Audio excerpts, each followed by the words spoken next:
these great opportunities and privilege to worship Him, to exalt Him, to praise Him. So let's all stand up at tayo muna po ay mag-aawitan. Awitin po natin yung Blessed be the name or purihin ang pangalan ng ating Panginoon. Awitin po natin ito ng may kasiyahan at delisay na puso. Ready, sing! All praise to Him who reigns above in majesty supreme, who gave His Son for man to die, that He might man redeem. Blessed be the name, blessed be the name, blessed be the name of the Lord. Blessed be the name, blessed be the name, blessed be the name of the Lord. His name above all names shall stand, exalted more and more, at God the Father's own right hand, where angel hosts adore. Blessed be the name, blessed be the name, blessed be the name of the Lord. Blessed be the name, blessed be the name, blessed be the name of the Lord. Redeemer, Savior, friend of man, once ruined by the fall, Thou hast devised salvation's plan, for Thou hast died for all. Blessed be the name, blessed be the name, blessed be the name of the Lord. Blessed be the name, blessed be the name, blessed be the name of the Lord. Last stanza. His name shall be the Counselor, the mighty Prince of Peace, of all earth's kingdoms conqueror, whose reign shall never cease. Last chorus. Blessed be the name, blessed be the name of the Lord. Blessed be the name, blessed be the name, blessed be the name of the Lord. Amen. Remain standing po. At tayo po ay mananalangin. Aming Diyos na banal at dakila sa lahat, muli po kaming lumalapit po sa inyo at nais po namin kayong parangalan at pasalamatan sa muli nyo pong pagbigay sa amin ng panibagong pagkakataon at panibagong buhay. Salamat din po na kami po ay dinako nyo po sa lugar pong ito para po magtipon at muling purihin at dakilain ang iyong pangalan. Ganon din po sa aming mga kapatiran na nasa kanila pong mga tahanan. Dalangin po namin sa buong maghapon pong ito, nawa po Panginoon, kayo po muli ang magbigay sa amin ng mga salita po ninyo na amin pong kailangan.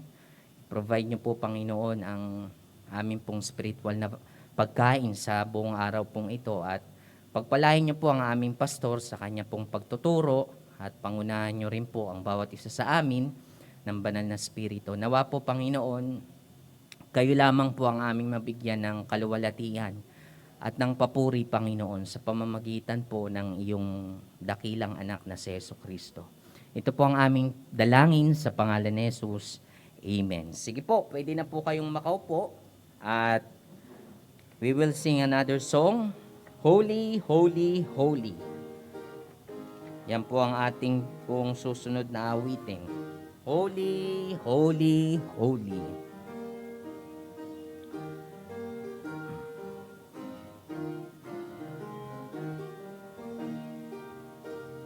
Okay, awitin po natin. Ready, sing. Holy, holy, holy, Lord God Almighty. Early in the morning our song shall rise to Thee. Holy, holy, holy, merciful and mighty, God in three persons, blessed Trinity.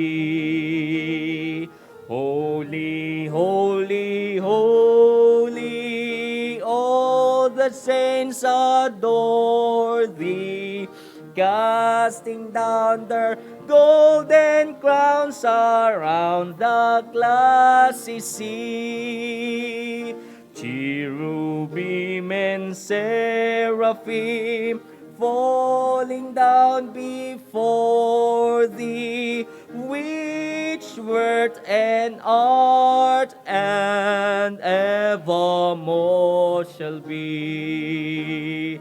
Holy, holy, holy, though the darkness hide thee, though the eyes of sinful man thy glory may not see, only thou art holy, there is none beside thee, perfect in power, in love and purity. Last stanza.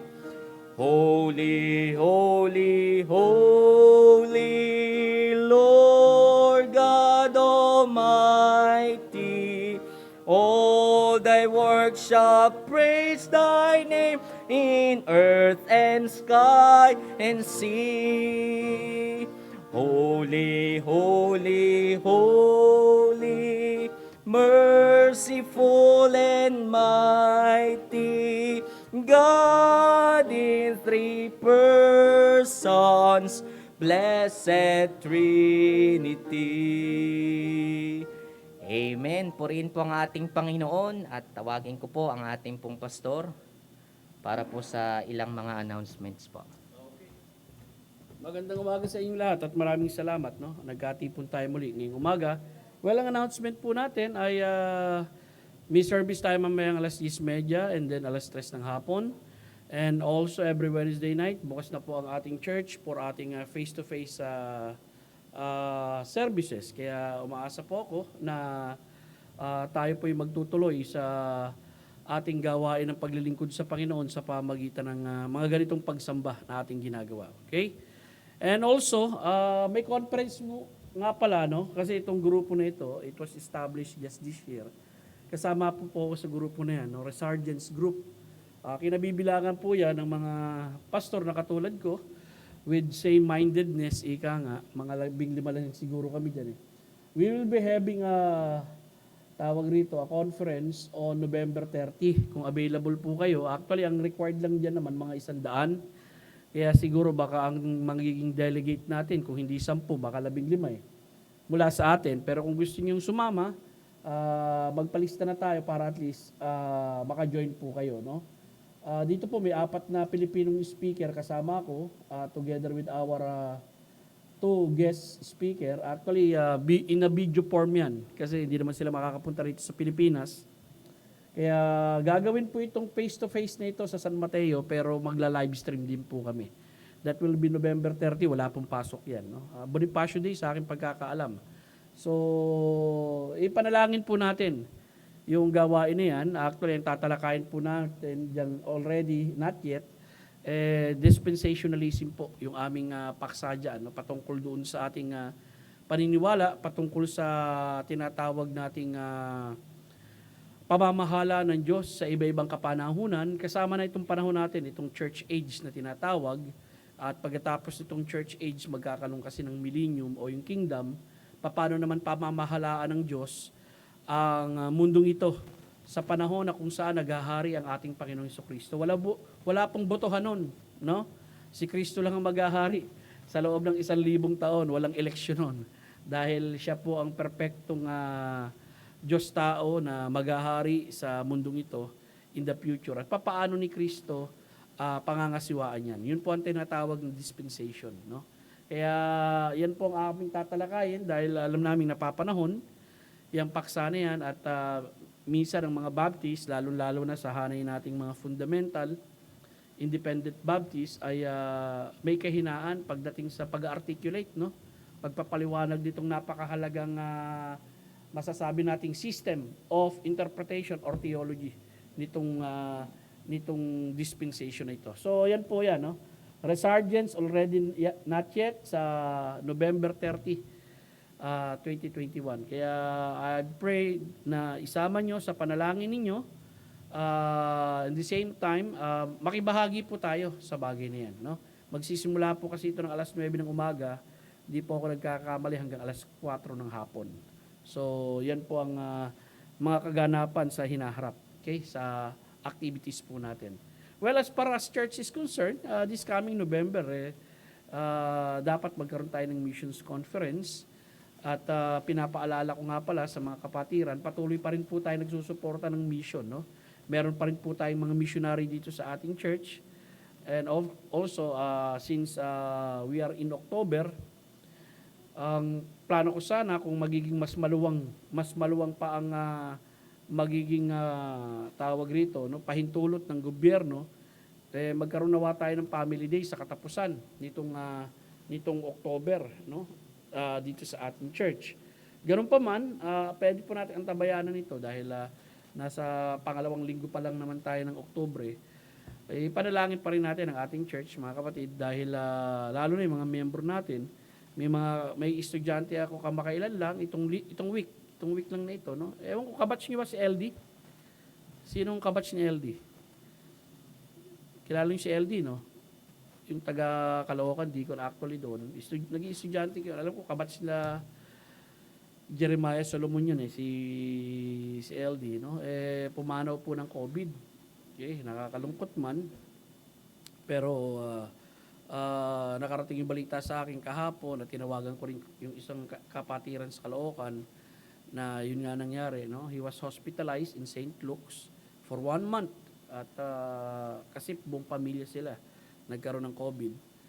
Mukhang mabigat yung kumapit na COVID sa kanyang katawan. So nagkaroon siya ng tinatawag na cardiac arrest. So pamangkin to, kung hindi ako nagkakamali, yung asawa ni LD ng asawa ni Pastor Reyes. Sino bang Reyes to? Yung taga Caloocan, yung kumakanta. Si Robert Reyes. Ang dami kasing Reyes, no? Pati si FPJ, Ronaldo Reyes yun, eh. So, pamangkin to, no? So, sa asawa ni Pastor Robert Reyes ng taga kaibigan din natin yun, estudyante din natin. Pastor sa kung di ako nagkakamali, sa Kabanatuan. So just pray for the family and wag natin kalimutan, umaatake pa rin yung COVID. But the good news is, kahapon nakapanood ako nung interview ni Cito Beltran doon sa, kung di ako nagkakamali, CEO ng Merck Philippines, no? Actually, nasa 3rd phase na yung ilalabas na gamot ng panlaban sa COVID. Dito po na-imbento sa Pilipinas yun. Ang galing talaga. So actually, ang gamot na iniimbento na nila ngayon, hindi na yung pantapat sa COVID, kundi yung prevention na sa COVID. Kasi yung gamot na pantapat nila sa COVID, pag nagka-COVID ka, pag ininom mo to, tanggal yung COVID sa katawan mo, natapos na.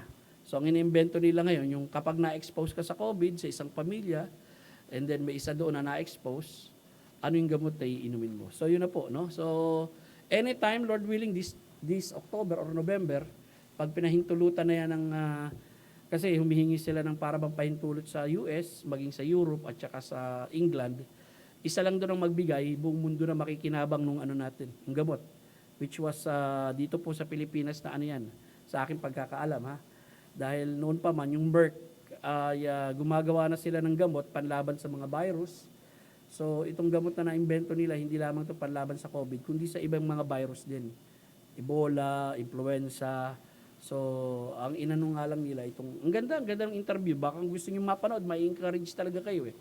Dahil as para sa, may tinatawag silang courses, eh. Nakagawa na sila ng 10 million courses ng gamot. So, ang sinabi sa balita, base sa napanood ko, no, binigyan yata ng pahintulot ng Merck ang mga pharmaceutical ng Pilipinas upang mag-reproduce nito so that it will be, sabi nga, magiging mahal ba ito? ito ba ang pinakamahal na antibiotic sa market? Sabi niya, hindi. Kaya ako nga pinahintulutan ng para maging tawag rito yung mababang presyo. Lalo-lalo na sa ating mga Pilipino. So that's a good news. And yung mga hindi nasaksakan ng injection, nakapagtiis hanggang wakasyon, hanggang sa lumabas. Pero alam niyo, ang kagandahan doon sa napanood ko kahapon, believer talaga siya ng vaccine. Sabi niya, wag nyo na antayin lumabas pa yung gumot. Kung ako sa inyo, kung pwede naman kayo makapagpapaksin, magpabaksin na kayo kasi extra layer yan. Extra layer ng protection. So talaga kahit siya, no, believer nun. So ang ganda, kung gusto niyo panoorin yung interview, i-google ninyo para ma-appreciate nyo. It gives hope. Yun nga sinasabi natin, no? Itong karamdamang ito ay daraan, bahagi na ng mundo natin, pero ang mga tao sa probisyon ng Diyos, no, at karunungan na ibinigay ng Diyos, binigyan niya ng kakayanan upang gumawa ng paraan para masugpo ito. Okay? So that will be a blessing, and I hope and pray by the end of the year makabili na tayo niyan sa Mercury Drug, no? O kaya early next year makabili na tayo sa Mercury Drug. Para bang ang dating amoxicillin na lang, no? Yung uubuhin ka, tapos magte-take ka ng 3 times a day, and then within 7 days, tapos na. O kaya 3 days, tapos na. So, ganun po ang na-invento nila. So, that's a blessing, no? Because of God's grace din, and also the wisdom that God has given to us as human being para makakreate ng mga ganitong pamamaraan para sugpuin ang karamdaman. Ganun pa man, patuloy pa rin naman natin ino-observe yung pag-iingat sa atin sa bawat isa. At patuloy nyo pong i-observe yan, face mask, face shield, yung malinis na kamay, at yung kung mag-alcohol kayo, ganun din, social distancing sa ating church. No? Para alam natin, kahit may pumunta rito, makikita nila, we still obey what the government tells us. At ganun din, yung mga health professionals, sa atin din pag-iingat. Kasi talagang magpahanggang ngayon, mga minamahal, may mga na-hospital pa rin na mga kapatid. Do pray for Brother Noy. Sa aking pagkakaalam, nasa hospital siya ngayon for blood transfusion. No? Dadagdagan niya ata siya ng dugo. Kasi mababa, anemic yata si Kuya Noy, base sa impormasyon na natanggap. So just pray for him. At of course, kapag nasalinan ka ng dugo, lalakas ka na naman, nangyayari naman talaga yan eh. So, hindi lang naman siya nakakaranas niyan. Marami. Kahit yung mother ko, after the operation before, bago nagkaroon ng severe pneumonia, she was operated and then sinalinin siya ng dugo 2 beses. So, nangyayari po yun. No? So, ganun din. Kapag dumating din yung time, nagkasakit tayo at nag-anemic tayo, sasalinan tayo ng dugo. At kung kayo ay mabuting tao naman, nagbibigay kayo ng dugo sa Red Cross o kaya sa government. Alam nyo ba pag nagbigay kayo ng dugo, may bibigyan kayo ng ID. At kapag binigyan kayo ng ID, kapag kayo nangailangan ng dugo, ID lang ay pakikita mo, bibigyan ka ng dugo pabalik.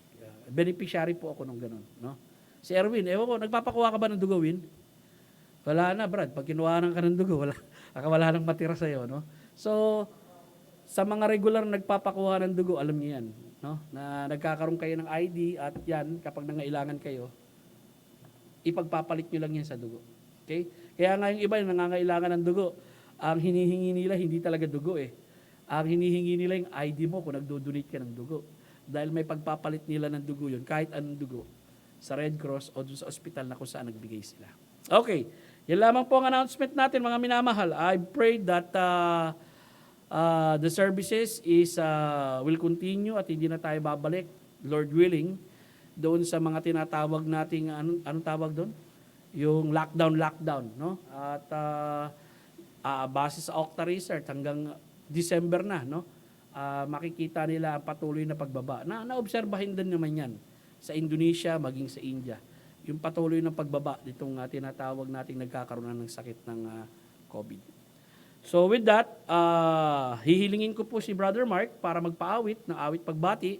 Magkakamayan tayo at the same time, Mark will read the Bible and then we will continue the message that was left last week.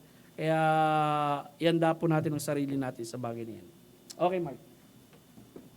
Tayo po tayong lahat. Good morning po muli sa bawat isa. Magbabatian po tayo, magkakawayan. Awitin po natin ito, Psalm 48 verses 1 and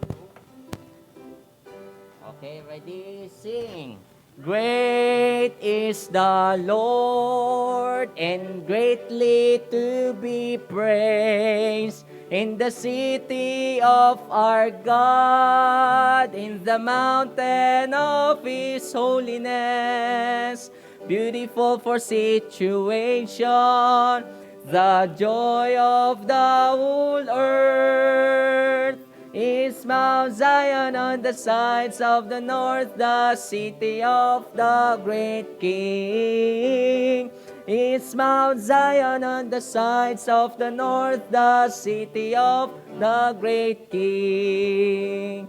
Amen. Remain standing po at magkakaroon muna tayo ng pagbabasa ng salita ng Diyos. Buksan po natin ang ating mga Biblia o you can look po sa ating PowerPoint presentation sa Book of John chapter 15. Magsisimula po tayo sa verses 7 hanggang verse 13. Basahin po natin ito ng salitan.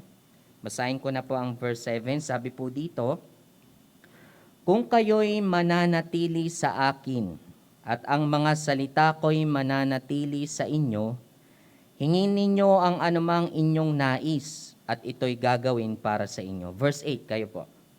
Sa pamagitan nito, nalulahati ang aking Ama na kayo magbunga ng marami at maging mga anak ko. Kung paanong minahal ako ng Ama, ay gayon din naman minamahal ko kayo. Manatili kayo sa aking pagmamahal. Kung tinutupad ninyo ang aking mga utos at manatili kayo sa aking pag-ibig, gaya ng aking pagtupad sa mga utos ng aking Ama, at ako'y mananatili sa kanyang pag-ibig. Ang mga bagay na ito ay sinabi ko sa inyo upang ang aking kagalakan ay mapa sa inyo at ang inyong kagalakan ay malubos.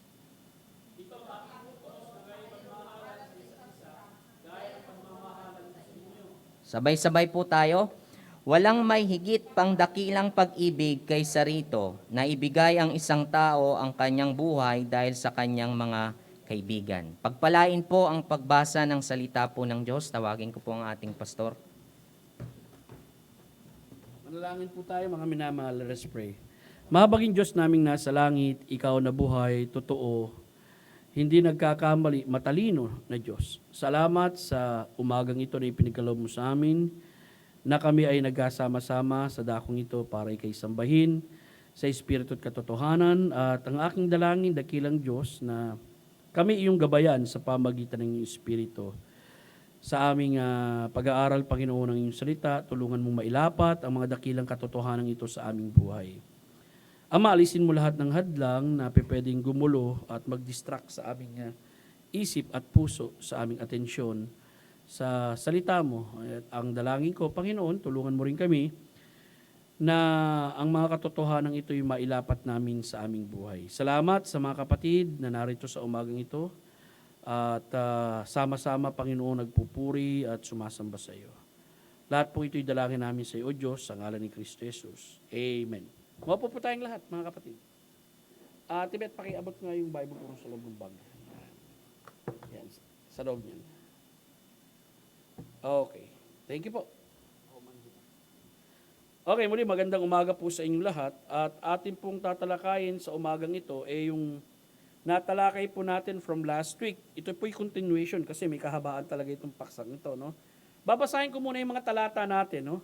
Yung sa Romans 14, 1-12, para at least tuloy-tuloy na po yung pagbibigay ko ng recap ng ating tinalakay from last week. So Romans 14, 1-12, at ito pong sinasabi sa Biblia, tanggapin ninyo siya na mahina sa pananampalataya, ngunit hindi upang pagtalunan ng ibang kuro-kuro. Ang isang tao ay naniniwalang maaari niyang kainin ang lahat ng bagay, ang isa ay mahina. Isa na mahina ay kumakain lamang ng gulay. Siya na kumakain ay huwag malitin ang hindi kumakain. Siya na hindi kumakain ay huwag humatol sa kanya na kumakain sapagkat ang Diyos ang tumatanggap sa kanya. Sino ka upang hatulan mo ang katulong ng iba? Ang katulong na iyon ay tatayo o babagsak na subok sa harapan ng kanyang sariling Panginoon sapagkat magagawa ng Diyos na siya ay patayuin at siya ay makatatayo. Isang tao ang kumikilala ang isang araw ay higit na mahalaga kaysa sa ibang araw. Ang ibang tao naman ay kumikilala ang bawat araw ay magkakatulad. Ang bawat isa ay magkaroon ng tiyak na kaisipan sa kanyang sariling patungkol sa bagay na ito. Ang taong nagpapahalaga sa isang araw ay nagpapahalaga noon sa Panginoon. Ang hindi nagpapahalaga sa isang araw ay hindi nagpapahalaga noon sa Panginoon. Siya na kumakain ay kumakain para sa Panginoon sapagkat nagpapasalamat siya sa Diyos. Siya na hindi kumakain ay hindi kumakain para sa Panginoon at nagpapasalamat siya sa Diyos. Ito'y sapagkat walang sino man sa ating nabubuhay para sa kanyang sarili lamang, walang sino mang tao na namamatay para sa kanyang sarili lamang. Ito'y sapagkat kung tayo nabubuhay, nabubuhay tayo sa Panginoon. Kung tayo mamamatay, mamamatay tayo sa Panginoon. Kaya nga kung tayo nabubuhay o kung tayo ay mamamatay, tayo ay sa Panginoon. Sa dahilang ito, si Kristo ay namatay at bumangon at nabuhay muli upang siya ay maghari kapwa sa mga patay at sa mga buhay. Ngunit bakit mo hinahatulan ang iyong kapatid? Bakit mo minamalitang iyong kapatid? Ito'y sapagkat tayong lahat ay tatayo sa harapan ng upuan ng paghatol ni Kristo. Ito'y sapagkat nasusulat, sinasabi ng Panginoon kung papaano ako ay nabubuhay, ang bawat tuhod at ay luluhod sa harap ko at ang bawat dila ay maghahayag sa Diyos. Kaya nga ang bawat isa sa atin ay magbibigay sulit patungkol sa ating sarili. So dito mga minamahal, nais kong makita ninyo ang pinapaksang may kinalaman sa tinatalakay natin yung mga usaping may mga kinalaman sa mga bagay na hindi klaro sa Biblia o yung tinatawag nating gray areas. Of course, ang ginamit dito na mga bagay ay may kinalaman sa pagkain at may kinalaman sa pangiling ng araw.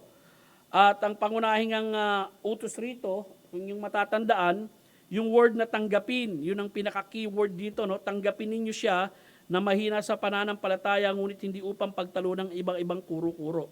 Na ang ibig sabihin ng tanggapin, to receive or to welcome, ang isang tao, mahina man siya o malakas siya, sa pananampalataya. At i-define din natin from last week, sino ba yung malakas at sino yung mahina. Si malakas ay isang mananampalataya kay Kristo Jesus, Hudyo man o Hintil na may sapat na ng kalaguan sa pananampalataya at kaunawaan sa kanyang kalayaan kay Kristo patungkol sa usaping di doctrinal o moral, bagkus ang mga bagay na di malinaw na sinasabi sa Biblia na ito ay masama o mabuting gawin ng isang Kristiyano. Si mahina naman ay isang mananampalataya rin na kay Kristo Jesus, Hudyo man o Hintil na hindi pa sapat ang kalaguan o kaunawaan sa kalayaan niya meron kay Kristo. Patungkol sa mga usaping di doctrinal o moral, bagkus ang mga bagay na di malinaw na sinasabi ng Biblia na ito ay masama o mabuting gawin ng isang Kristiyano. At ano ba yung mga usapin niyan? Yung iba't ibang kuro-kuro, no? Pakilagay nga rin sa iba't ibang kuro-kuro. Ito yung mga issue, no? Na sa ating kapanahunan, maaaring nakikita natin. Sa kanila, nung time ni Paul, ang didiscuss lang nila yung pag-inom at pangiling ng araw. Tandaan nyo yung background ng ibang mga nakakilala rito sa Panginoon, mga dati silang mga Hudyo na nag-o-observe ng dietary laws. Okay, nag-o-observe din sila ng Sabat. Yung sa kabilang banda, yung mga dati namang naligtas, galing sila sa pagan practice na umiinom sila at kumakain sila at yung mga iniinom nila at kinakain nila, of course, nanggaling ito maari sa palengke na binili nila na galing sa paghahain sa mga Diyos-Diyosan, yung mga pagkain ikinakain nila. Of course, may mga festival din. May mga pagan festival din na ino-observe ang mga pagano ng kapanahunan na yon, na kung saan involved doon yung mga dating hindi pa nakakakilala kay Kristo bilang tagapagligtas. Sa usapin natin ngayon, mas malawak. Kasi tandaan natin, nandiyan yung area of music, no? Nandiyan yung area ng pananamit. Minsan yung issue ng damit sa church, yung ano ba yung standard ng church.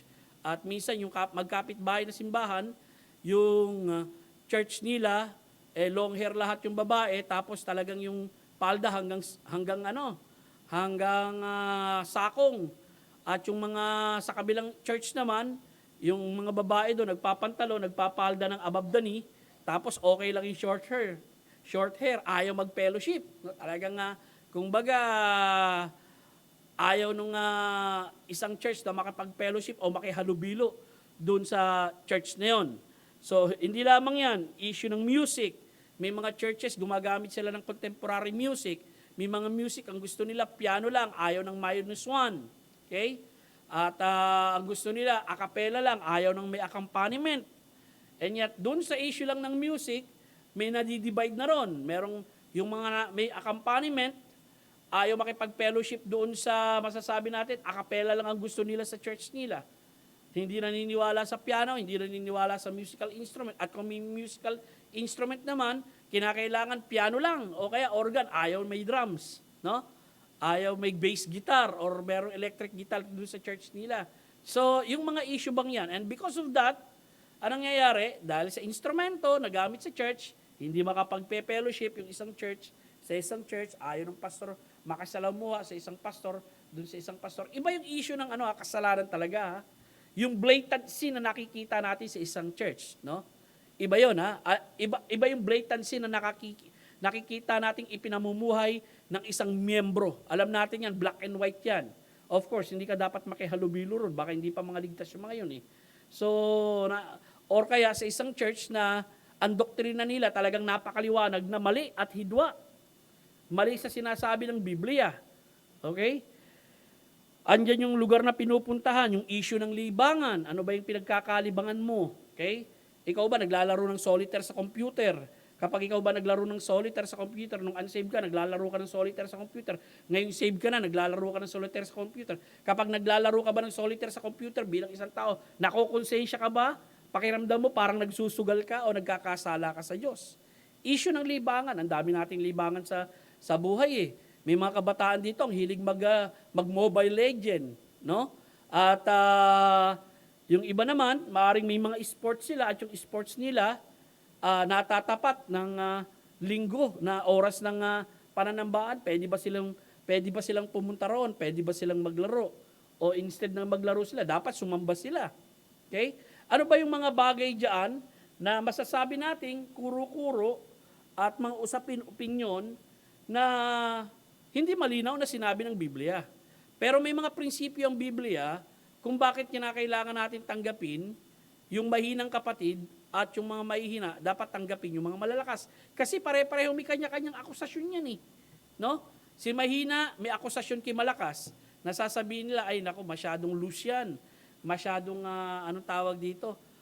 Pakawala yan. Kumbaga, wala yang iniisip na wala yang iniisip na makakasakit ng kapwa niya kasi ginagawa niya ang gusto niya. O, yun naman si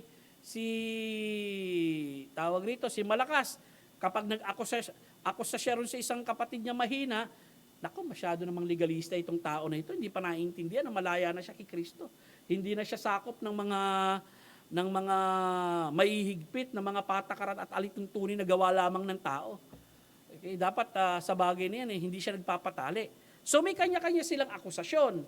So dahil sa mga akusasyon na yan, ang nangyayari ngayon, imbis na magkaroon ng pagkakaisa ang church, imbis na sama-samang sumulong at lumago sa pananampalataya, abay hindi. Okay? Nagkakaroon ng tinatawag nating division. Ngayon ang Biblia nagbigay siya ng mga prinsipyo dapat nating makita. No? Bakit kinakailangan natin tanggapin ang ating kapatid sa pananampalataya? No? Actually, ang usapin dito, yung may kinalaman sa pagkain. At alam nyo na yan, no? Yung Hudyong malakas, malaya sila sa kautusan ng mga Hudyo na alam nila na nilinis na ng Panginoon ang lahat ng pagkain. Kaya pwede nang kainin. Hindi na sila subject sa tinatawag nating dietary law. Alam niyo ba yung mga dietary law? Yung mga bawal na kainin ng isang Hudyo na sinasabi sa Lumang Tipan at yung mga bagay na hindi pwedeng kainin, paborito nyo yun. Okay? Baboy, bawal kainin sa Lumang Tipan yun. Sugpo, bawal kainin sa Lumang Tipan yun. No? Bluefin tuna, yung mga walang kaliskis na isda, bawal kainin sa Lumang Tipan yun. Okay? Yung mga scavenger sa lobster, nako, bawal kainin yun sa Lumang Tipan. Ang dami sa dietary law, sa mga hindi uso dietary law doon eh. Kaya lang, syempre, kapag kaharap mo ang isang Hudyo at Gentile ka, dapat isaalang-alang mo, baka yung Hudyong kaharap mo, hindi pa ganun kalago sa pananampalataya, gusto mo nang pakanin ng mga pagkain na masasabing hindi pa niya katanggap-tanggap kainin kasi hindi pa nagsisink in o hindi pa siya malago sa pananampalataya na naintindihan niya yung ibig sabihin ng lahat ng pagkain nilinis na ng Diyos at pwede nang tanggapin. Okay? Or in the same time, kapag bumisita ka sa bahay ng isang, sabihin natin, isang Kristiyanong Gentile, no? Tapos pumunta ka sa bahay ng isang kapatid mo sa pananampalataya na hentil, galing pa siya doon sa pagan practice noon, and then may inihahain na pagkain sa'yo, alam nga nang tanungin mo, Brad, inihahain ba sa Diyos-Diyosan yan? Yung pagkain na ibinibigay mo sa akin. Kumbaga, unethical yun na tanungin. Kaya nga, kumain ka na lang ng walang tanong-tanong eh. Okay? So makikita natin, during that time, may mga issues din sila na sa ating kapanahunan, 2021, may mga issues din tayo na maaaring iba sa kapanahunan nila. Yung issue sa kapanahunan nila, may kinalaman sa pangiling ng araw. Sa atin sa 2021, may mga ganyan din eh. May mga taong hindi nagse-celebrate ng Christmas. Mga pastor. Pag sinabing Christmas, Christmas tree, lahat yan is of the devil. Sa demonyo yan. Kaya yung mga pastor na nagse-celebrate ng Christmas, is of the devil yan. O, patay na. No? Pag-aralan nyo yung history ng Christmas tree para malaman ninyo na isa ang promotor ng Christmas tree sa Europe, alam nyo, kilala nyo kung sino? The Father of Reformation, sino? Martin Luther. Okay? So, yung mga ganun bang issue, yung iba naman, pag napunta ka sa grupo ni Eli Soriano, hindi naman nagse-celebrate ng birthday yun. Birthday mo, hindi mo pwede i-celebrate. Ngayon kapag 10 taon nang namatay happy birthday Papa in heaven. Malay mo kung nasa heaven yun. Di ba? At saka pag sinabing birthday dito sa Pilipinas, dito sa mundo yun. Second birth, doon sa langit. First birth mo, pag namatay ka, it's either heaven or hell ka. Pero ang second birth mo, tsak yun, sa langit kang pupunta. Tama po ba? Kapag born again Christian ka, second birth, saan ka pupunta? Dito sa langit. Actually, dapat yung i-celebrate doon sa langit yung pagiging second birth nyo. Hindi yung first birth nyo, sapagkat yung first birth natin, ang dulot nito, kamatayan. Nakuha po ba? Well, hindi ako lang i-intrigue sa bagay na yan. Kung gusto mong batiin yung lolo mong namatay na 40 years ago, in heaven, nasa sa iyon. Hindi ako ma-open doon. Now, issues natin yun sa ating kapanahunan eh. Di ba? Yung ibang ayaw mag-celebrate ng Christmas, di bayaan mo sila. Okay, mag-celebrate ng Christmas. Huwag na rin kayo tumanggap ng Christmas bonus. At saka 13-month pay, yung Christmas binibigay yun eh. Pero kapag Christmas, kahit hindi kayo nagse-celebrate ng Christmas, gusto nyo tumanggap ng regalo. Tama, mali? Tama yan. Marami akong pastor na kilala eh. Hindi nagse-celebrate ng Christmas, pero pag Christmas, gusto tumanggap ng regalo eh.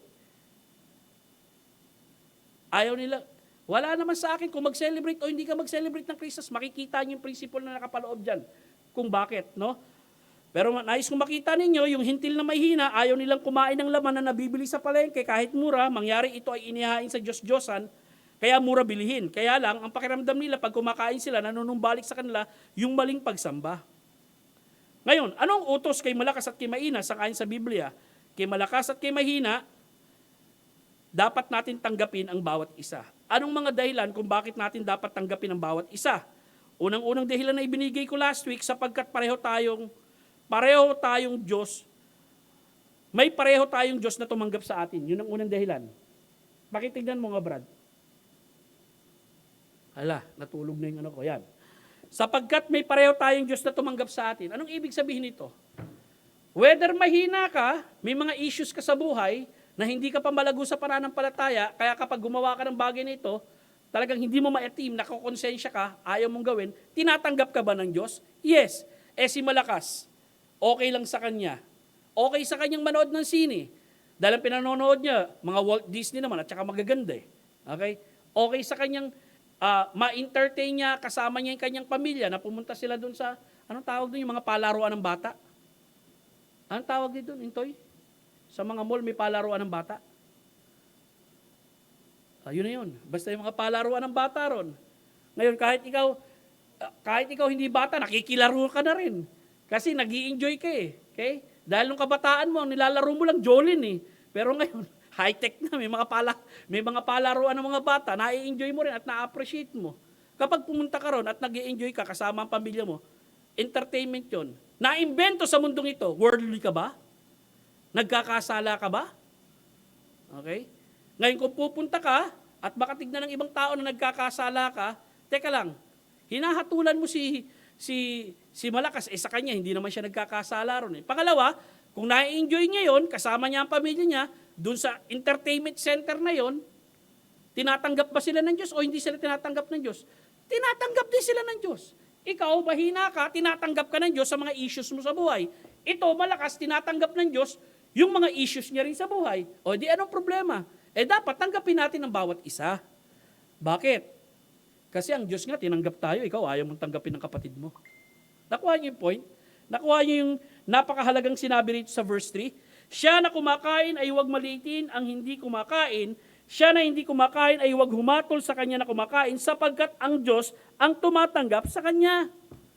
So isa sa napakahalagang prinsipyo kung bakit kinakailangan magkaisa tayo at magtanggapan tayo magkakapatid sa pananampalataya dahil ang Diyos tumatanggap sa kanya. Pwede ba natin tanggapin yung isang kapatid na nakapantalon rito sa church, na gustong dumalong nakapantalon, o kaya nakakulot sa pantalon, o yung isang kapatid na nakapalda, na ang palda niya hanggang sakong dito sa church, parang kasama siya ni Andres Bonifacio nung kapanahunan ng Katipunan? Okay. Pwede o hindi? Pwede. O di pwede pala. Anong problema? Ang Diyos nga, pareho silang tinatanggap bakit hindi natin pwedeng tanggapin sila? Di ba? Baka may mga issue pa tayo, yung pwede lang natin tanggapin na babae rito, kinakailangan ng hikaw, isang set lang. Paano kung hikaw niya tagtad? 5? 5 dito, 5 din dito. Ibig sabihin, 5 butas yun, ang sakit nun ha. Hindi ba sila pwede rito sa church na ito? Yun ang gusto nating malaman dito Napakahalagang prinsipyo na sinabi ni Pablo, kasi yung mga opinion, kuro-kurot, haka-haka natin minsan, na wala naman sa Biblia, na tayo lang ang gumagawa ng paghatol sa ating kapwa, no? Ginagawa nating parang utos ng Diyos na nasa Biblia. Well, I'm not saying that we do not believe in standard. We believe in standard. Ako nga, gusto ko nakikita kapag pupunta ka ng church, naka-church dress ka. You are presentable. Why? Kasi humaharap ka sa Diyos Hindi lang pastor ang hinaharap mo dito, hindi lang yung mga kapatid mo sa pananampalataya. Kapag narito tayo, nasa presensya tayo ng banal na Diyos. Tama? Hindi kayo pupunta sa church na pupunta ka ng beach. Magsuswimming ka o kaya magsesurfing ka. Isipin mo yung lugar na pinupuntahan mo. Sa lumantipan nga lang yung prinsipyo ng Diyos doon Yung damit ng mga saserdote ron, ang garbo. Bakit ang garbo? Kasi yung Diyos na harapin nila, isang perpekto, isang banal, isang soberano, isang makapangyarihan, isang mawalhating Diyos. Hindi ka basta-basta makakaharap sa Kanya. Kung paano yung mga saserdote sa lumang tipan, ganun na lamang kagarbo sila manamit para show? Hindi. Diyos ang nag-uutos sa kanila noon. Nandito tayo sa bagong tipan. Okay? Meron ba tayong standard na kinakailangan ganito ang suot na dapat na suotin nyo sa church? Wala akong sinasabi sa inyo. Kung dapat ganito ang palda nyo, kung dapat ganito ang polo nyo, kung dapat ganito ang barong nyo, hindi. Ang gusto kong malaman ninyo, na lumago kayo sa inyong pananampalataya at maintindihan nyo, when we worship God, we present ourselves before God. So be presentable. Maging isang tao ka na naintindihan mo na ang pupuntahan mo sa simbahan, hindi ka lang makikipagkita sa mga kapatid mo sa pananampalataya ron, hindi mo lang makikita ng mga ngaral ng pastor doon, kung hindi haharap ka sa perpekto at banal na Diyos. Kasi kinakatagpo niya tayo. Kapag tayo sumasamba, we are a church. Nasa ating kalagitnaan ang presensya ng Diyos. Therefore, as we present ourselves to God, paano natin ipinipresenta ang ating sarili sa Diyos? Meron ba tayong sukatan dyan sa labas na merong ruler na dala si Ann? Or may tape measure na dala si Ann na ganito lang ang haba para makapasok kayo sa loob mo? Nasa sa inyo na yan. It is your conviction in your heart before God on how you will present yourself to God. Kung paano ka harap sa isang perpektong Diyos kapag ikay sasamba sa Kanya. Tandaan nyo, ang Diyos natin Espiritu. Pero alam ng Diyos at nakikita ng Diyos ang puso mo kung paano mo pinapahalagahan ang pagharap mo at ang pagsamba mo sa Kanya. Okay? Nais kong sabihin sa inyo, tinatanggap tayo pareho ng Diyos. Pangalawang bagay na nais kong makita ninyo, sapagkat may pareho tayong Diyos na nagsusustento sa atin. Nagsusustena sa atin. Kung tayo ay nakakalimot, ulitin ko sa ating sarili at nagiging mapahusga tayo sa ating kapwa, maari sa damit niya, sa music niya, sa libangan niya sa buhay, no? Sa entertainment niya, or maaring sa mga gusto niyang mga bilihin, at yung standard mo inilalagay mo sa kanya, abay mag-isip-isip ka. Dahil hindi naman ako haharap sa iyo para ikaw ang humatol sa akin.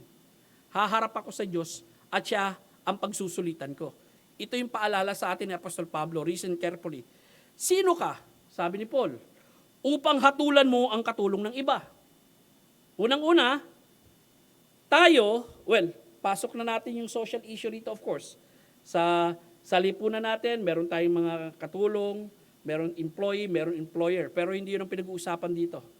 Ang pinag-uusapan dito may kinalaman sa pang-spiritual na aspeto ng buhay natin. In which lahat tayo, listen, lahat tayo servant ng Diyos. Ulitin ko lahat tayo lingkod ng Diyos.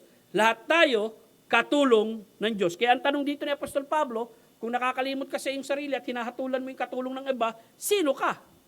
Sino ka upang hatulan mo ang katulong ng iba? Ang katulong na iyon ay tatayo at babagsak na subok sa harapan ng kanyang sariling Panginoon sapagkat magagawa ng Diyos na siya ay patayuin at siya ay makatatayo. Kaya ang ganda ng paalala, no? Ang ibig sabihin dito na siya ay patatayuin at siya ay makatatayo, ang Diyos na yan ang nagsusustento at nagsusustain sa kanya para mag-persevere. Okay? Para mag-persevere. Ay, sa tingin ko yung church na yun, na contemporary Christian music and sound, hindi magtatagal yung church na yan. Mawawala yan. Madidissolve yan. Tindi nung hatol mo, no? Kapitbahay mo na pastor yan, ha? Mawawala yan. Mawawala yan. Tignan nyo, mawawala yan.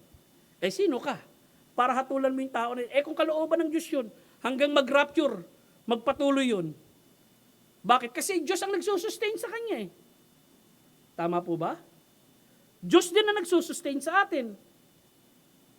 Kahit sabihin natin, itong church natin, dumaan sa iba-ibang samot-saring problema. Kahit sabihin natin, itong church natin, yung ibang mga tao rito, pinagsama-sama tayo, nagaling tayo sa mga problematic church. Ay, hindi makakatagal yan kasi mga problematic yung mga tao dyan, pati yung pastor dyan, problematic eh. Sino ka para sabihan mo kami noon? Eh, ang Diyos ang nagsusustain sa amin eh. Nakuha niyo po yung point ni Paul ni Apostol Pablo rito. Siya ang nagbibigay sa amin ng kalakasan, siya ang nagiging dahilan kung bakit kami nananatili, siya ang nagsusustina sa amin, kaya wag mo kami hatulan. At hindi rin tayo dapat humatol sa ibang tao. Kaya itong napakagandang ipinaalala ni Apostol Pablo. Dahil pare-pareho tayong lingkod sa ng Diyos, okay? Yung paghatol mo sa akin, hindi nararapat yun. Dahil ang hahatol sa akin, yung Panginoon ko mismo. Siya ang mag-judge sa akin. Base sa aking ginagawa. Now, iset aside natin mga kapatid, yung mga blatant, inutusan din tayo ng Biblia na humatol tayo sa ating kapwa kapag nakikita talaga natin yung kapwa natin, blatantly na gumagawa ng kasalanan sa harap ng tao. Binigyan tayo ng karapatan ng Biblia na gamitin natin yung sanctified mind, yung isip na binanal ng Diyos na ibinigay niya sa atin upang ma-discern natin na itong ginagawang ito, mali, kasalanan, hindi nakalulugod sa Diyos, itong ginagawang ito, tama at nakalulugod sa Diyos. Bakit? Kasi ang Biblia nagtuturo naman ng black and white eh.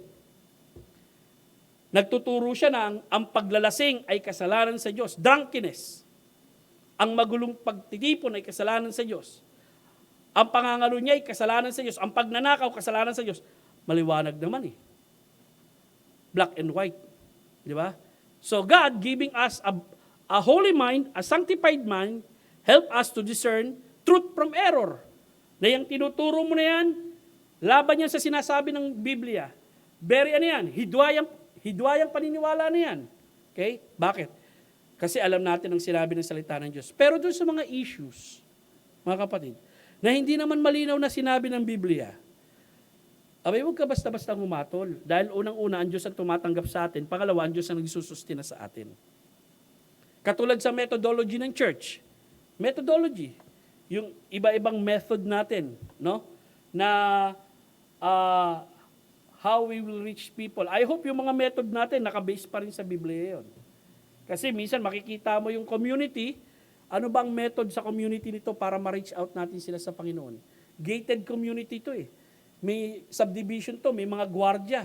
at umiikot yung gwardiya, pwede ba rito yung house to house tayo? Yung papasukin natin yung subdivision, kakatok tayo dun sa bahay-bahay? Effective ba yung approach na yun? Well, bagamat inutusan tayo ng Biblia na magbahagi tayo ng salita ng Diyos, yung papasukin natin yung Corinthian Garden or Dasmariñas Village, 20 tayo, tapos mag-house to house tayo ron, it will be effective or mapapalayas tayo ron, mapapaya tayong lahat. So of course, you have a method na pwede mong isipin na 21st century approach on how we will reach people na hindi naman sasalungat sa sinasabi ng Biblia. At I hope ang method na yan, makikita pa rin natin na may biblical warrant. Kasi kung ang method na gagamitin natin ay pamamaraan ng sanlibutan, ang mayayaya natin dito, mga taga-sanlibutan talaga, at baka itong church din natin maging taga-sanlibutan ng approach. Hindi ganon. Tingin tayo sa biblical warrant. Ngayon, ang biblical warrant, makikita natin hindi napapanis at hindi nawawala. Ano yun? Yung matapat na pangangaral ng salita ng Diyos. Yung matapat na pagtuturo ng salita ng Diyos. Why? Kasi yung kapangyarihan ng Diyos nasa kanyang salita. Kaya kahit magbigay ka ng ilang minuto, ilang oras sa isang tao, na bahagian mo ng salita ng Diyos yun, once na mabahagian mo, alam mo ang kapangyarihan ng Diyos, kumikilo sa kanyang salita.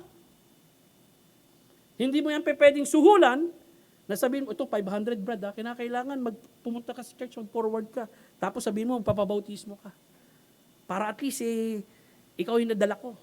Abay, sinuhulan mo ng 500. May nangyayari bang ganon? Baka masya kayo kung sabihin ko may nangyayaring ganun.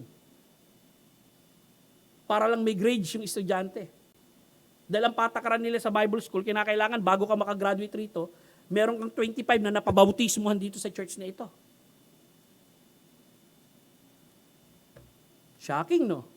Pero nais kong makita ninyo mga kapatid sa Biblia, kung pag-aaralan natin to, ano ba ang epektibo? Well, of course, ang epektibong pamamaraan para ma-reach out sila, ay gamitin natin yung katotohanan ng salita ng Diyos.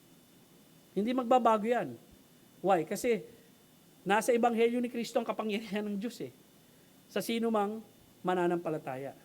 So tayo, disiplinahin natin ang sarili natin na in every opportunity that we will talk to people, kung madidiscern natin na ito'y hindi mananampalataya, somehow, iwanan natin sila ng salita ng Diyos.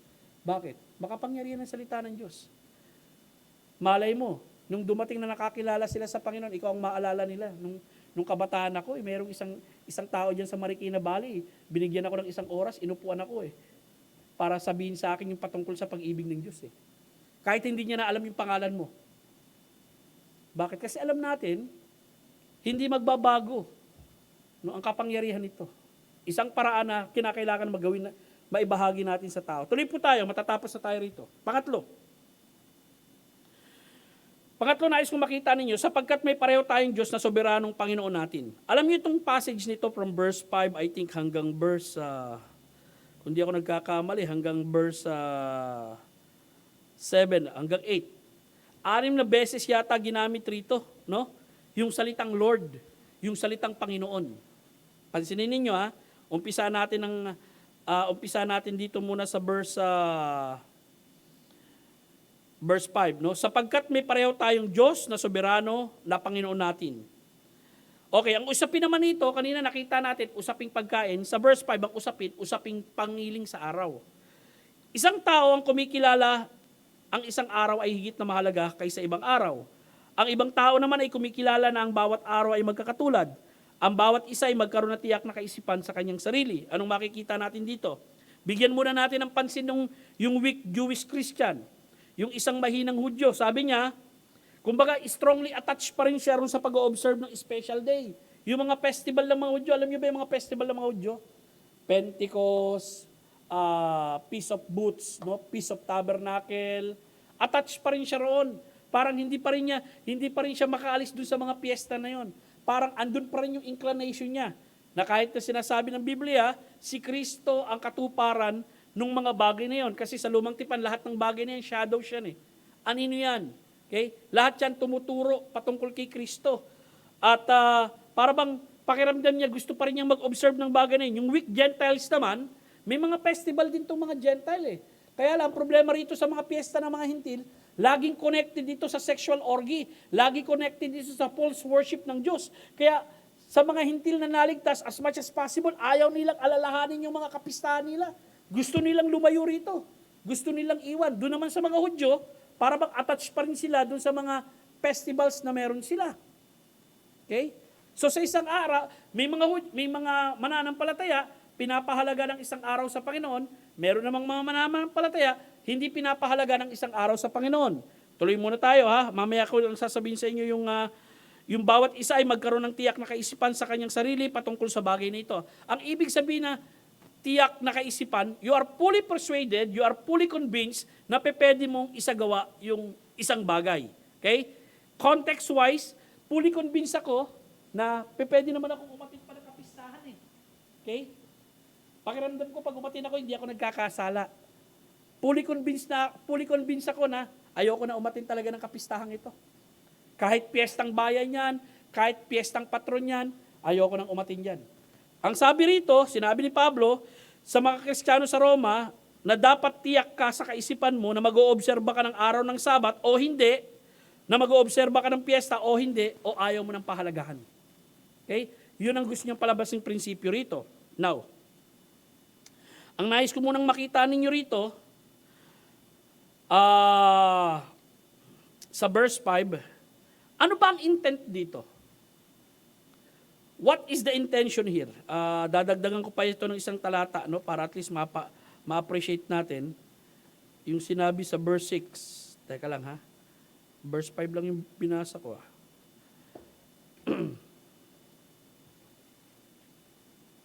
Basahin ko po muna yung verse 6 ha. 14 verse 6, sabi po rito.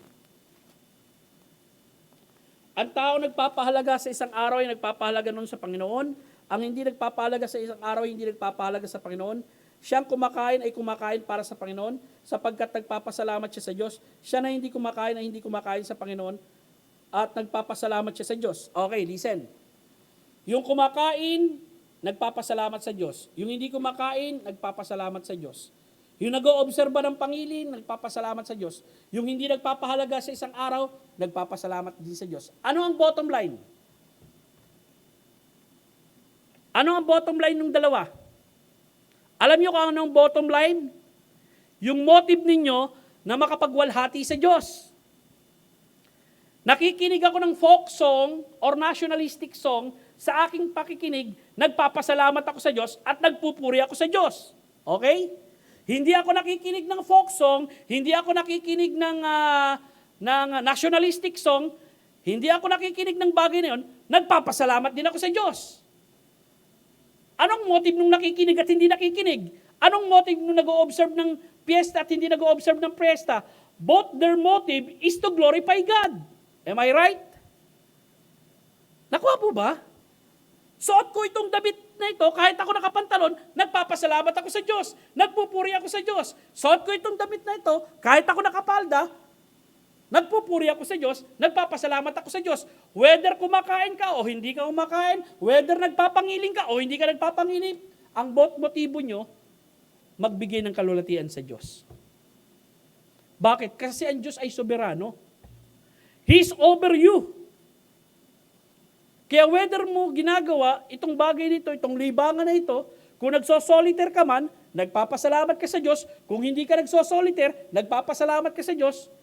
Pareho kayo nakapagbibigay ng kalulatian sa Diyos kasi ang motibo ninyo, mawalhati ang Diyos sa mga ginagawa nyo sa buhay nyo. Ang hindi kawalhati doon, kapag yung tao na yon na nagsosolitaire siya, hinuhusgahan mo na is of the devil ang ginagawa niya. Nakuha po ba?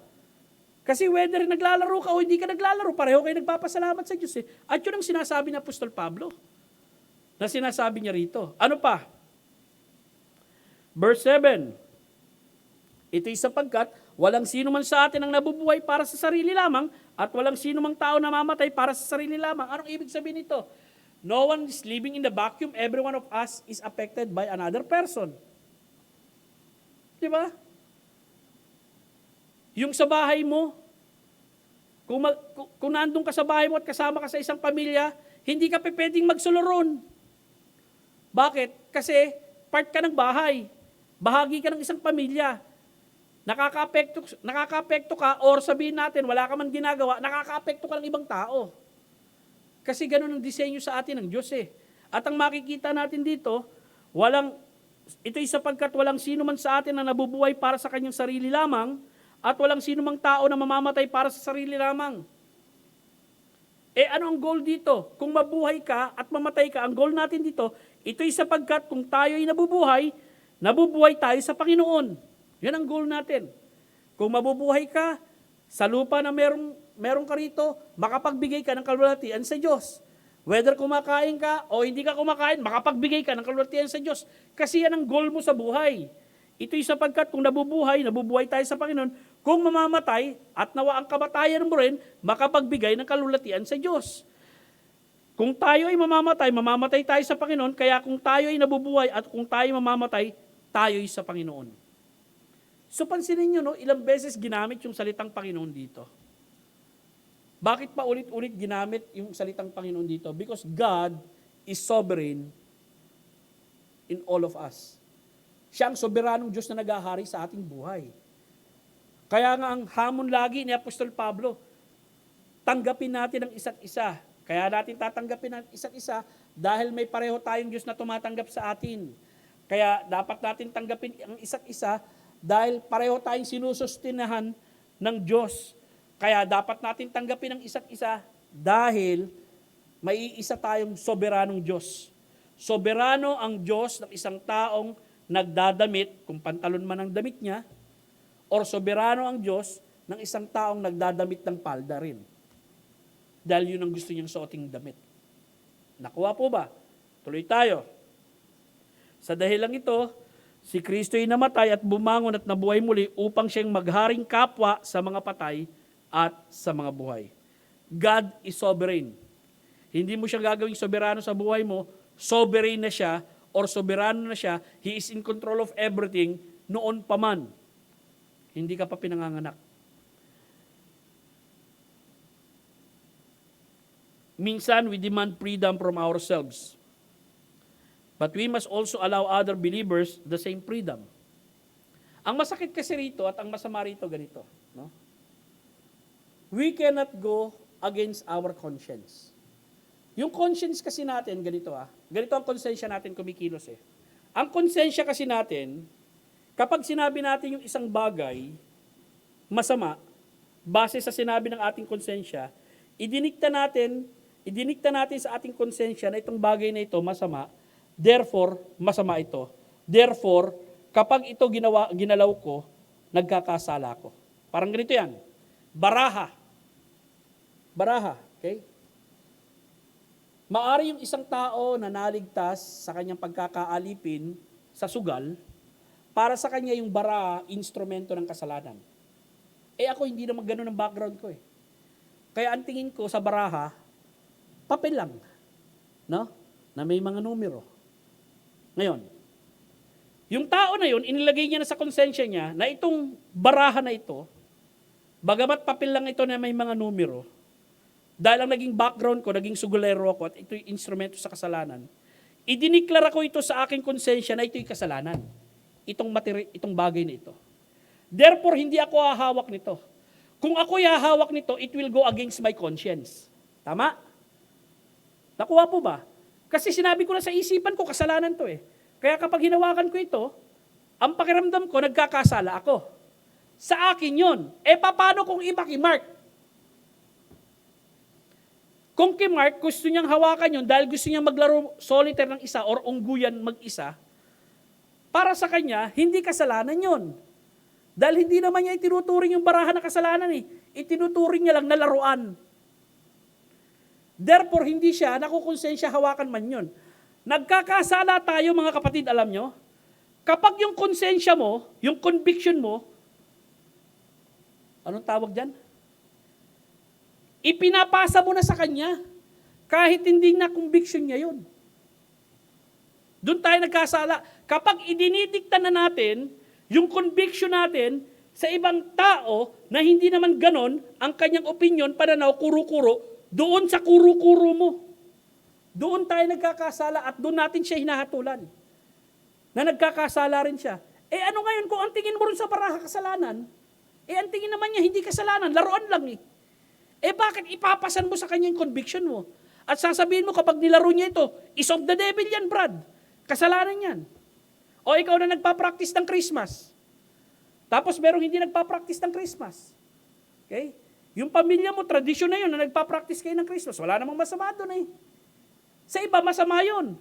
Paano kung yung membro mo ganun, hindi nagpa-practice? At sasabihin mo, pag kayo nag-practice niyan, tinipon nyo ang pamilya nyo sa Pasko, kahit yung mga malalayo nyong kaibigan at mga kamag-anak nyo, kayo na nagpa-practice niyan, ititiwalag ko kayo sa church. Tatanggalin ko kayo doon. Abay, ipinapasa mo na sa kanya, yung conviction mo na hindi naman nila conviction, yung kuro-kuro mo at yung mga paniniwala mo na wala naman sa Biblia, ay doon ka na nagkakasala. Nakuha niyo po ba yung gusto sabihin ni Apostol Pablo? Set your own conviction.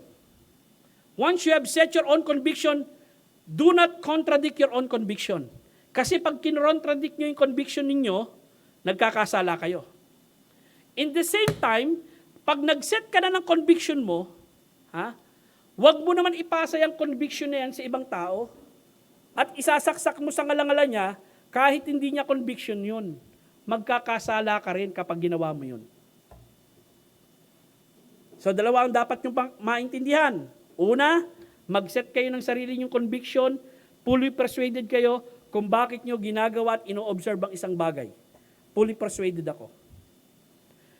Ngayon, kung meron man akong kapatid na ang conviction niya hindi katulad ng conviction ko, hindi ko siya hatulan. Irirespeto ko siya sa conviction niya.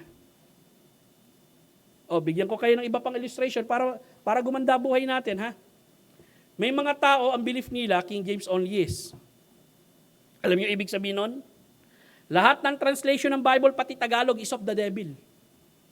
Nakuha niyo po ba? At may mga churches na ganon. At may mga kakilala akong ganon. Ngayon, kung galing ka sa ibang church at pumunta ka rito sa church na ito, itong church na ito, hindi King James only is. King James also kami. At isa pa, sa aking pangangaral, Tagalog Bible ang aking ginagamit, hindi English, dahil hindi naman kayo mga foreigner dito eh. Mga Pilipino kayo eh. Tama po ba? Kung nanggaling ka sa ibang church at gano'n ang kinagistan mo, at dumating ka sa isang church na gano'n ang conviction nila, irespeto mo sila kung bakit gano'n ang conviction nila. Ngayon, kung gusto mong gamitin dito, King James, gumamit ka ng King James. Basahin mo King James. Basta yung majority rito, Tagalog ang gusto nilang basahin or ibang translation ng Tagalog. Pero, wag mong ididikta yan sa pastor, wag mo ring ididikta yan sa ibang membro. Dahil hindi ganyan ang kanilang conviction. Nakuha po ba? Okay, yun na po, no? Para at least ma-appreciate natin. Pang-apat na bagay, mga kapatid, na nais kong makita ninyo. Sapagkat may pareho tayong Diyos na hahatol sa atin. Bakit natin dapat tanggapin ang isa't isa? Una, sapagkat nakita natin, may pareho tayong Diyos na tumatanggap sa atin. Tinatanggap niya ang mahina, tinatanggap niya ang malakas. Pangalawa, sapagkat may pareho tayong Diyos na nagsusustena sa atin. He sustained the strong and He sustained the weak. Pangatlo, may pareho tayong Diyos na soberano sa atin. Na pareho ang layunin natin sa soberanong Diyos, kumakain ka man, hindi ka man kumakain, mahaba man ang palda mo, nagpapantalon ka man, naglalago ka man ng solitaire o hindi ka naglalaro ng solitaire, ang motive mo is to glorify that sovereign Lord. Nag-o-observe ka man ng Christmas o hindi ka nag-o-observe. Okay? Ang goal mo is to glorify the sovereign God, the sovereign Lord Jesus Christ. At ang panghapat, sapagkat may pareho tayong Diyos na hahatol sa atin. Ito ang sabi ng Biblia. Romans 14:10. Ngunit bakit mo hinahatulan ng iyong kapatid? Bakit mo minamalit ang iyong kapatid?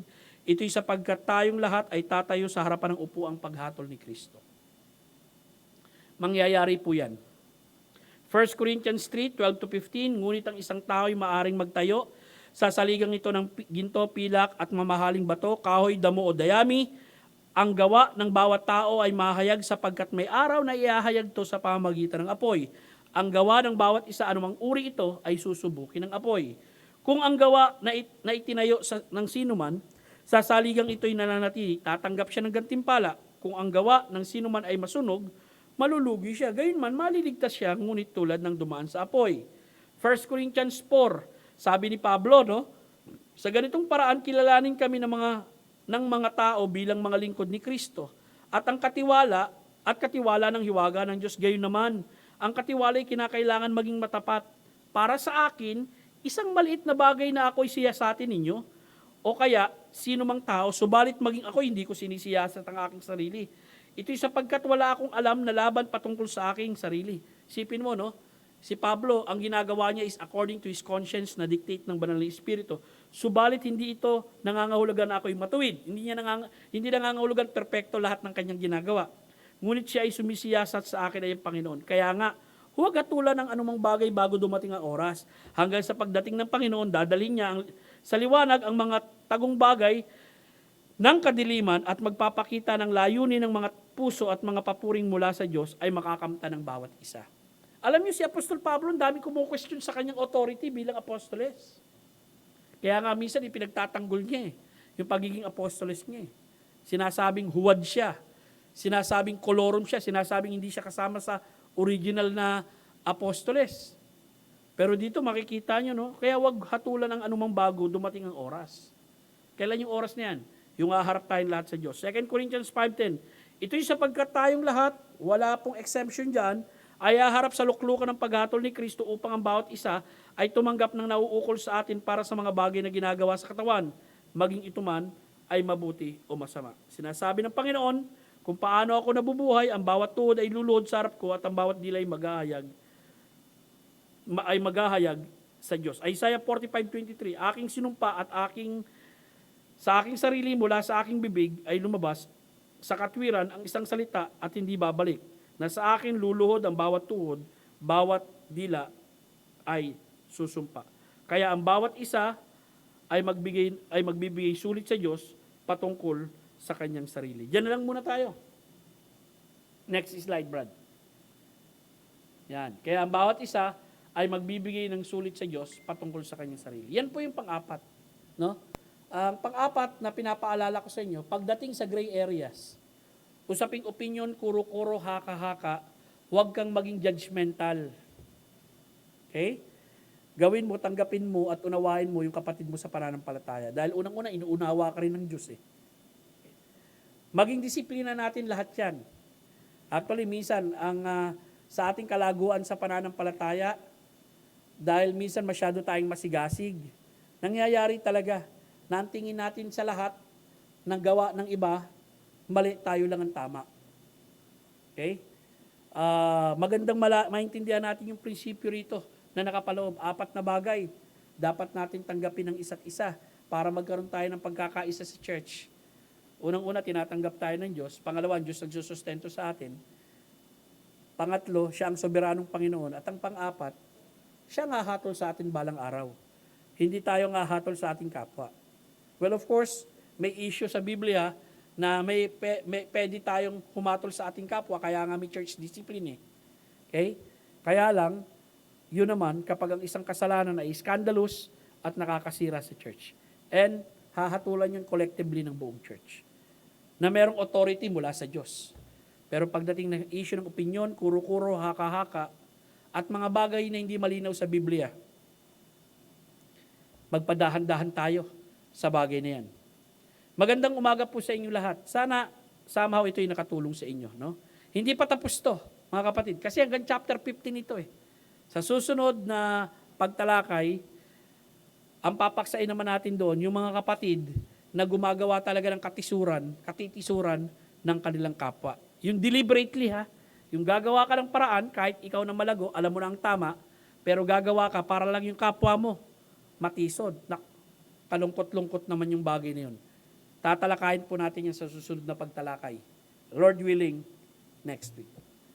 Manalangin po tayo. Salamat o Diyos sa pribileyo na nagkasama-sama po kami magkakapatid. Sa paksang ito na alam ko may pagka-delicate sapagkat minsan gaibla lang ng buhok. Yung pagkakaroon ng standard sa church o yung ginagawang kapantay ng standard ng church yung sinabi ng Biblia na sa usaping may kinalaman sa kuro-kuro, palapalagay at opinyon ng tao. So I pray, Lord, tulungan mo kami sa aming paglago sa pananampalataya, ma-discern namin what is right and truth, what is wrong and evil, pero in the same time, we will set our own conviction sa aming pananamit, sa aming kinakain, sa aming pag-o-observe ng mga pangiling, sa aming pag-o-observe ng aming mga gawa sa buhay, mga libangan. Magsiset kami ng sarili naming conviction sa aming buhay. At tulungan mo kami sa Espiritu ng Diyos na nasa sa amin. Salamat po sa oras na ito, sa ngalan ni Kristo Jesus. Amen. Michael, ikaw munang usher natin, okay lang? Sige, ipanalangin mo na, Brad, yung ating pagbibigayan sa umagang ito.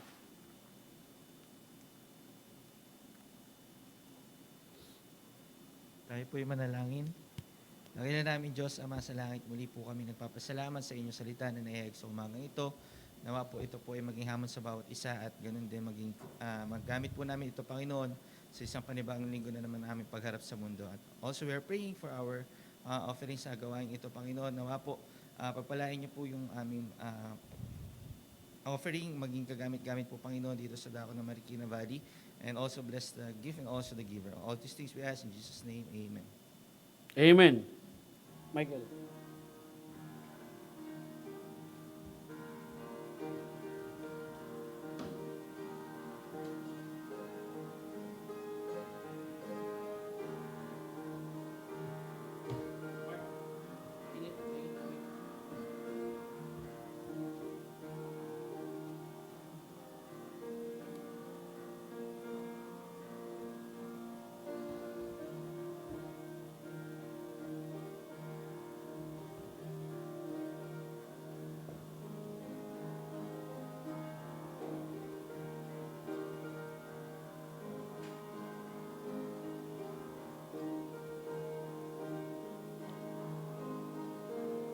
Intoy, dito ka na lang, magpe-pray ka.